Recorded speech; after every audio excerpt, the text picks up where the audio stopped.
सैया छोड़ी न चाहवे भर लगन घर नहीं आवे भतर खाली डीजे बजावे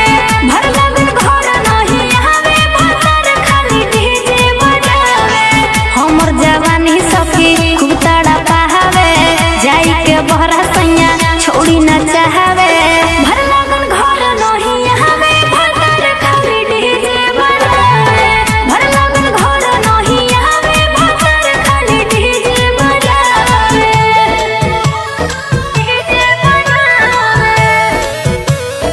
music by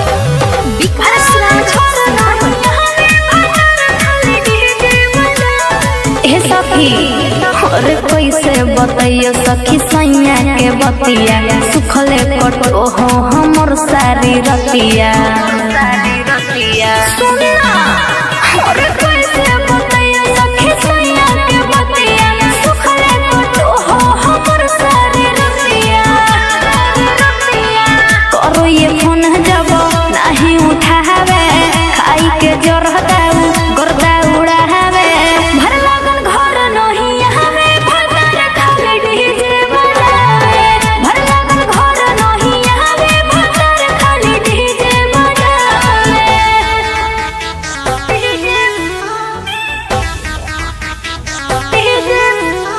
Muskan music Kumar Mukesh की प्रस्तुति।